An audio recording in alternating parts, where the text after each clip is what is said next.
My wife, the CEO, left me stranded at our anniversary party, saying, "Yeah, you're just a plus one, not the main event." She thought I'd quietly walk away. Instead, I took the stage and said, "I know what you did in Dubai." 15 minutes later, her investors started pulling out, one by one. My name's Callum Foster. I'm 47, currently living in San Diego, or at least that's where my mailbox is. These days, I'm rarely home. You know how sometimes a place starts to feel like it belongs to someone else? That's how the house feels now. Like a memory I'm still renting. I used to run a small IT consultancy. Nothing fancy, just enough to pay the bills, keep the brain moving. These days, I take on work here and there, mostly out of habit. The truth is, for the last few years, my wife was the real breadwinner. Sienna? Yes, that's Sienna. The one with the green smoothie empire, the luxury retreat brand, the inner goddess, outer glow, nonsense plastered all over Instagram. CEO, TEDx speaker, monthly column in Modern Wellness. And apparently, professional actress too. Because the woman I married, she disappeared a long time ago. I just didn't want to admit it. It was our 10th anniversary. 10 years. That's a big one, right? You'd think it would mean something. I thought we'd maybe take a trip together, just the two of us. No PR stunts, no brand strategists, just wine, pasta, and some space to be ourselves again. Maybe even talk like we used to. Sienna had other plans. She threw this massive party instead. Rented out the rooftop of the W Hotel downtown. 300 people. Red carpet. Light up ice sculptures. Those oversized neon signs that say crap like live, breathe, heal. The whole place looked like Pinterest threw up on a yoga studio. You're gonna love it, she told me 3 weeks before the party. I want you there with me. I want everyone to see the man who supported me through it all. I should have known better. But back then, I still believed in the version of her I married. The night of the party, I wore the same charcoal suit I got tailored for a wedding 5 years ago. Nothing fancy. I didn't need fancy. I just needed to feel like her husband. Like I belonged. I got there early, as usual. Sienna showed up fashionably late, about an hour and 15 minutes after the doors opened. When she walked in, the room shifted. Cameras flashed. People turned. She wore this metallic silk dress that caught every bit of rooftop light. She looked incredible, otherworldly, and completely untouchable. She walked straight past me to greet a group of influencers. Didn't even make eye contact. I stood there, by the open bar, nursing a drink I didn't want and trying not to look like the awkward guy who didn't know anyone. Half the guests were her investors. The other half were her brand team, media people, and a handful of yoga instructors who looked like they'd been genetically engineered. A few people nodded politely. One guy asked if I was the tech guy from her app team.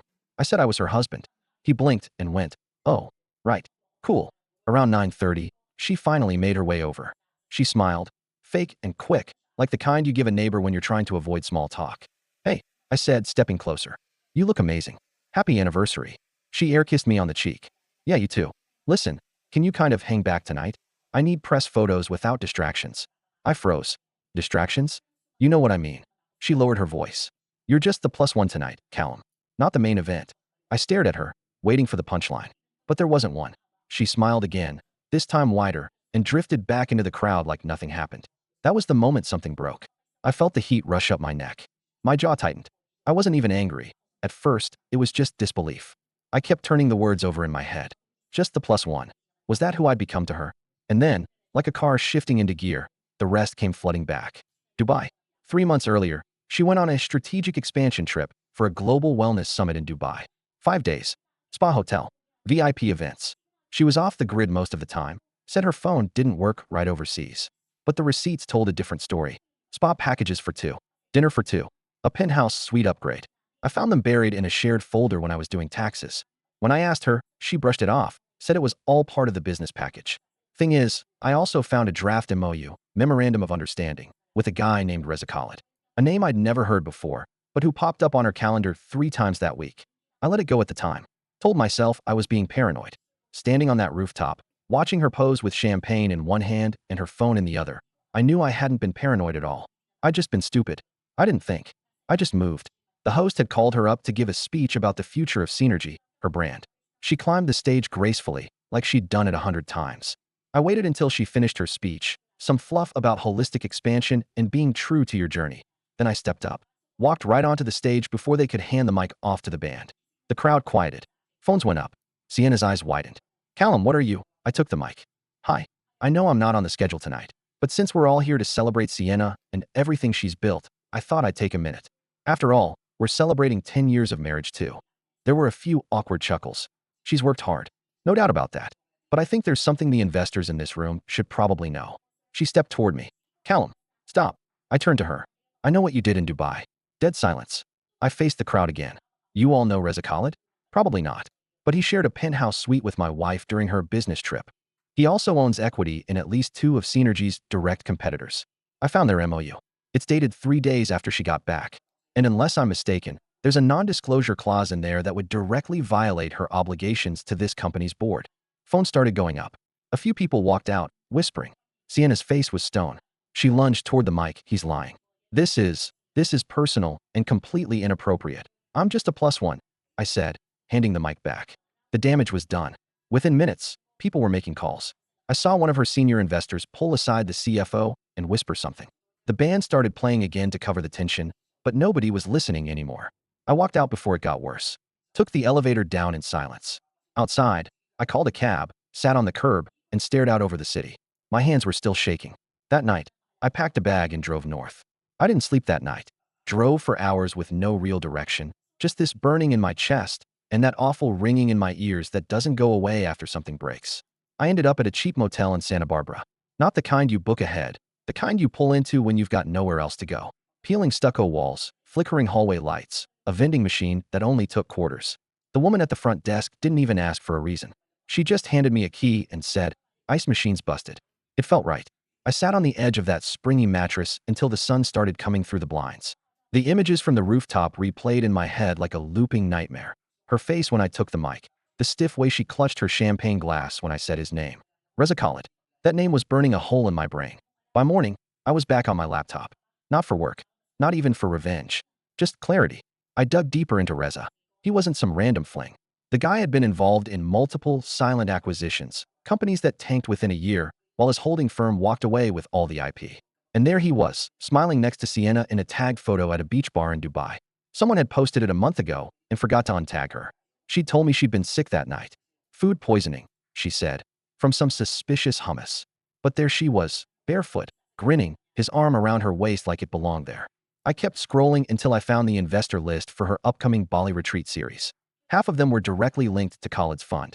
So this wasn't just a fling. It was a plan. She was setting herself up to be bought out, or pushed out. Hard to say which. But either way, she wasn't planning to take me with her. 3 days passed. No calls. No texts. No messages from her, but plenty from reporters. Apparently, someone had leaked the video from the party. Probably someone from her own team. The clip was already on a Reddit thread titled "CEO's Husband Exposes Her at Anniversary Gala." I shut my phone off. Another 3 days, and then finally, Sienna called. I didn't pick up the first time. Or the second. Third time, I let it ring until the voicemail clicked on. Then I picked up, without saying a word. "Callum," she breathed. Her voice was smaller than I remembered. "Please, just listen." Still, I said nothing. "I messed up," she said. "I know that." I panicked. I made some decisions that I wasn't proud of, and now everything is falling apart. They've suspended me from the board. Our sponsors are pulling out. Her voice cracked. I lost $4 million in projected funding in 48 hours. I sat there, letting her unravel, letting her sit in it. "Finally," I said, "I gave you every chance to be honest." "I know," she whispered. "And you made me into a joke." Silence. Then, she said something I didn't expect. "I need you." Not "I'm sorry." Not "let's talk." Just that. I nearly laughed. "You didn't need me at the party. You didn't need me when you got on that plane to Dubai. You didn't even need me when you changed the password on your Dropbox." She tried again. "Callum," I hung up. 2 days later, I got served. Her lawyer filed for separation. Technically, trial separation, but we both knew what it was. The papers came with a handwritten note from her in the envelope. It just said, "Let's not destroy each other." I laughed out loud when I read it. Like I had been the one swinging the axe. I stayed in Santa Barbara. Found a short-term rental above a bookstore owned by a retired couple named Neil and Ramona. Ramona made me fresh tea every afternoon. Neil told me stories about the 60s, when he was convinced he'd be the next Dylan. I started walking a lot. Miles sometimes. No music. Just wind and thought. Some nights I'd sit by the ocean and think about all the conversations we never had. Me and Sienna.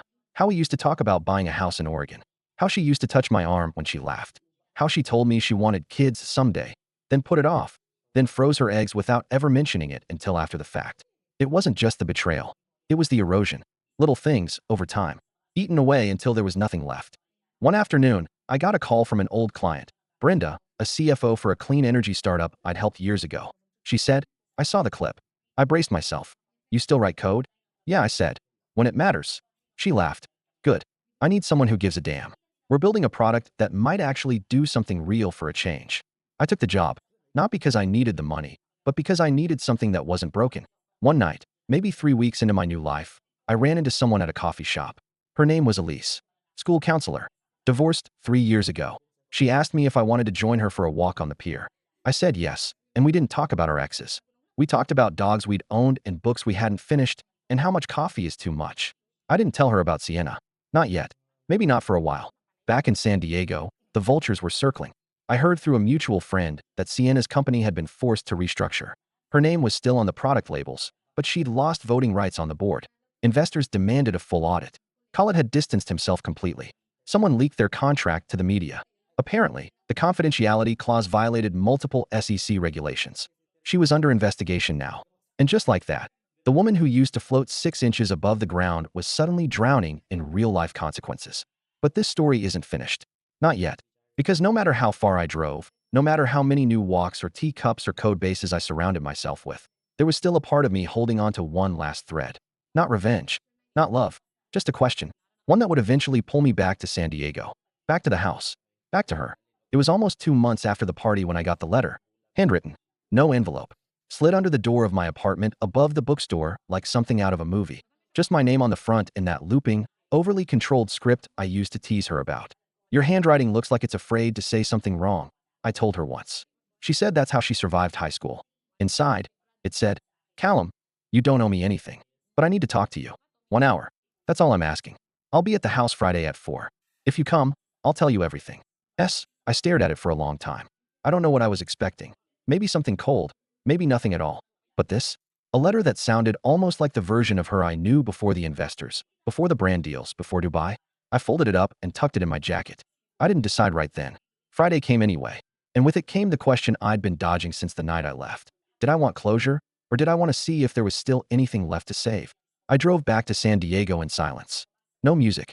Just the sound of tires eating pavement and the occasional voice in my head telling me to turn around. But I didn't. When I pulled into the driveway, she was already there, sitting on the porch in an old hoodie and yoga pants, no makeup, hair in a loose bun, like she hadn't slept. For a moment, it was like time folded in on itself. That was the girl I fell in love with. The one who used to binge documentaries with me until 2 a.m. and eat cereal straight from the box. Then she looked up, and the spell broke. Hey, she said softly. I nodded. You said 1 hour. She motioned toward the house. Want to go inside? I hesitated. We can talk out here. She didn't push, just folded her hands in her lap and looked down. I lost everything, she said. I didn't respond. They froze my shares. Khaled cut ties. The Wellness Council dropped me from their speaker roster, and I had to step down from Synergy completely. I watched her, waiting for the next line, waiting for the part where she shifted blame or made it about optics. But it didn't come. I deserved it, she said, eyes still down. Every bit of it. I stayed quiet. I thought I was building something bigger than us, something that would secure our future. I told myself you'd understand eventually, that once the deals were done, once the money was safe, I'd find my way back to you. I shook my head slowly. You stopped being honest a long time ago, Sienna. You stopped needing me. That's not something you trip and fall into. It's a choice. She looked up finally. Her eyes were puffy but dry. I didn't just cheat on you, Callum. I betrayed the person who built the foundation I stood on. You supported me when no one else gave a damn. You built my first website on weekends. You fixed my pitches when I didn't know how to talk to investors. You showed up. Always. I exhaled through my nose. It wasn't the apology I expected. It was raw, messy, real. And it made it harder. Because for all her faults, Sienna never used to lie when it counted. We sat in silence for a while. The kind that comes after a long storm, where you can still smell the rain in the dirt. Then she said, there's one more thing. I turned to her. I didn't sign the final clause on the Dubai agreement. Khaled doesn't have access to my IP. He thought he did, but I never filed it.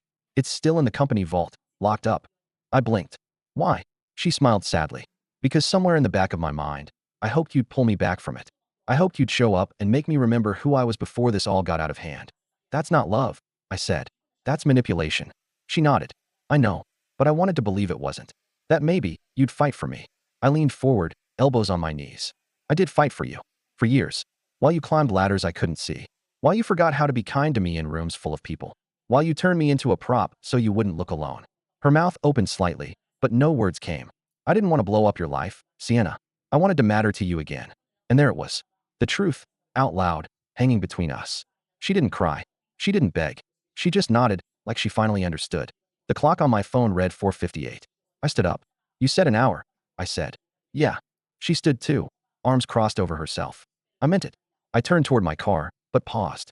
Are you going to fight for any of it now? Not the company, the truth. She looked at me, steadier than before. I don't know, she said. I don't know who I am without all of it. But maybe that's the point. I walked to the car. As I pulled out, I caught one last glimpse of her in the mirror, small on the porch, wrapped in her own mistakes. Back in Santa Barbara, I didn't unpack. Just sat on the bed, jacket still on, letter still in my pocket. The question hadn't gone away. But now, it had company. A new one. What if I wasn't done with the truth either?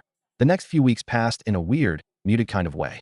I kept working with Brenda's team, mostly back-end systems and cleanup. The kind of code that doesn't get applause but keeps things from falling apart. It was good, quiet, straightforward. No curveballs, no investor dinners, no staged photos. Just problem solving and progress. But the thing about progress is, it doesn't always move forward in a straight line. At night, I still found myself playing old voicemail messages I hadn't deleted. One's from Sienna. Just background stuff. Don't forget oat milk. Can you pick up my heels from the cobbler? One where she just breathed for a moment and said, I had a rough meeting today. Can we just watch something dumb tonight? It hurt. How ordinary we used to be. That was what I missed the most. The smallness of us. The closeness you can't fake. Then came the email. Subject, FYI, you might want to see this. It was from a reporter. Some lifestyle blogger I didn't know. Attached was a link to a podcast episode titled, Wellness or Weaponized Spirituality. The Truth Behind Synergy. I wasn't going to click it. Swore I wouldn't. Clicked it anyway. The host talked about the recent downfall of wellness mogul Sienna Foster and went on a 20-minute takedown of toxic brand culture, influencer entitlement, and shady investor networks. They referenced Dubai. They referenced me. They called me the calm husband turned truth teller. I shut it off halfway through. I wasn't interested in being part of some narrative. This wasn't justice. It was gossip.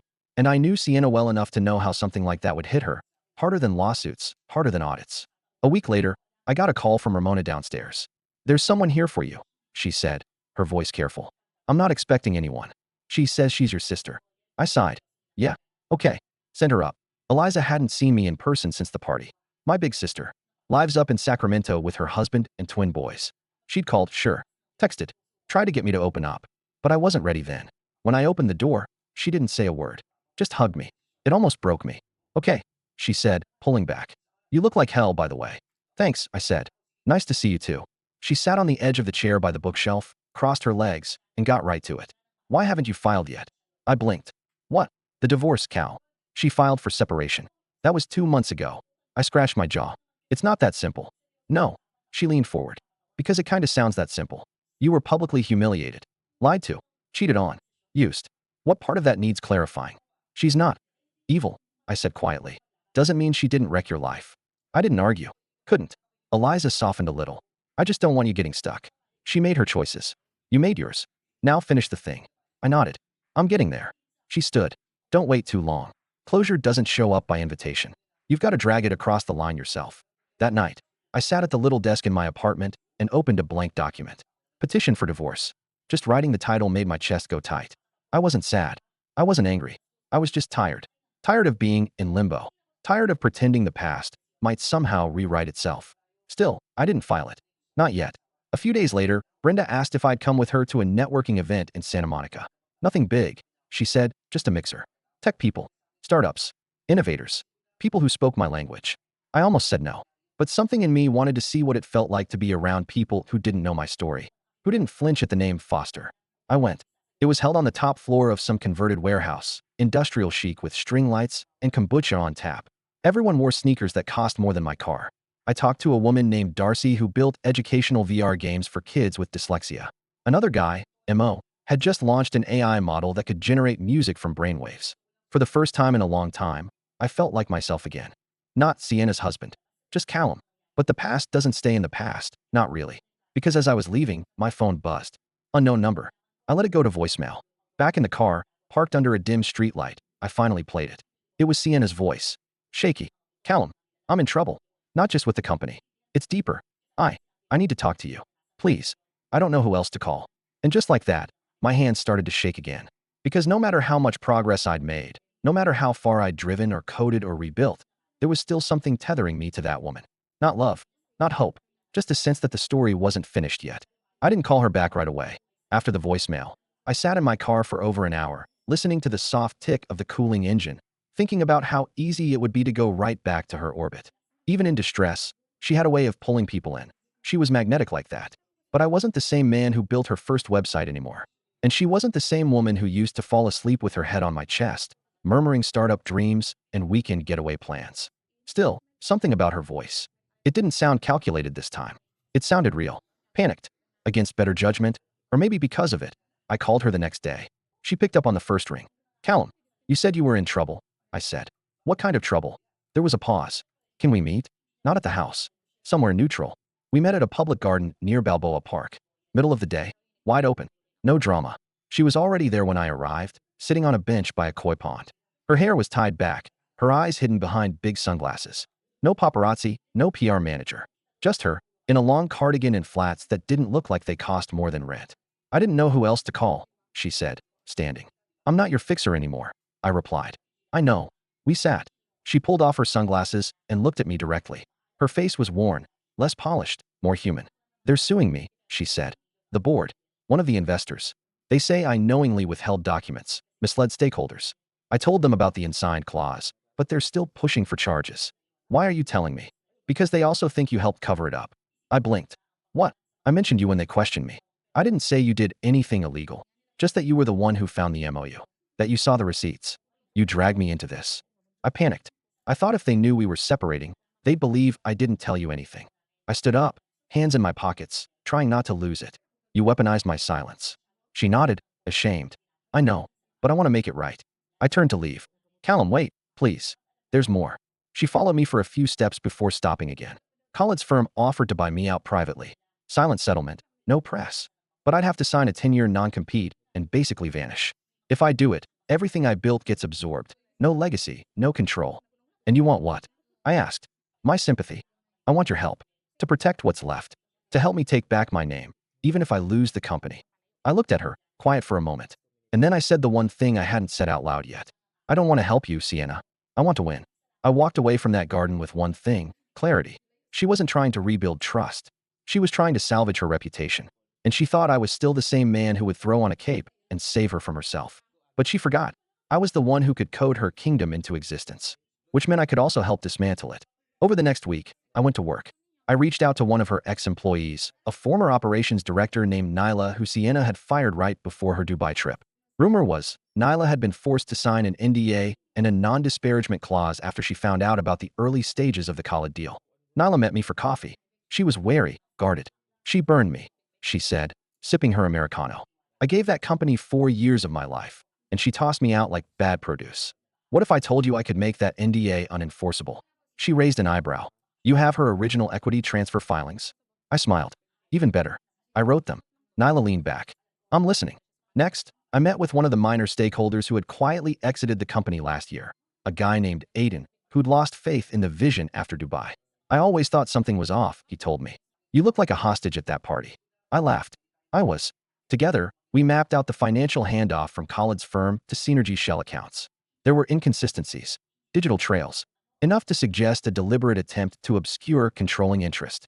It wasn't criminal, but it wasn't clean either. Exactly the kind of thing a new wave of investors would want to know about before buying in. I waited, and then I dropped the hammer. I didn't go to the press. I didn't leak files. I did something better. I presented everything, timeline, documents, email logs, timestamps, to the board of her company. Not anonymously, not from a burner account. From me, Callum Foster, husband, co-founder by contribution, silent architect. I laid it all out in a packet labeled Truth, Branding. And then I let the truth speak for itself. The fallout was exactly what it needed to be. The board retracted their lawsuit against me, cleared my name officially, publicly. They moved to terminate her severance package, citing breach of fiduciary duty and misconduct. And when Khaled's team tried to acquire the IP anyway, Nyla, now with legal standing thanks to the unenforceable NDA, testified on record that Sienna had planned to license exclusive retreat material that wasn't hers to sell. With her public image in tatters, the deal collapsed. And Sienna? She didn't lose everything. She just lost the illusion that she could do anything, to anyone, and walk away untouched. We finalized the divorce quietly. No media coverage. No courtroom theatrics. Just two people in a mediation room, signing the end of something that used to be everything. When it was over, she looked at me, like she was waiting for some last thread of connection. A word. A look. Instead, I just said, take care of yourself. And left. Today, I live in a smaller city. I work with a nonprofit that teaches coding to underserved schools. I take my coffee black now. I go for walks. I sleep. I get asked sometimes if I miss her. I don't. But I remember her. The good version. The girl I loved. The dream we shared. And I remember that even dreams, if you let them go too long without checking the foundation, will collapse under their own weight. Revenge isn't always fire and fury. Sometimes, it's just being the one who walks away clean.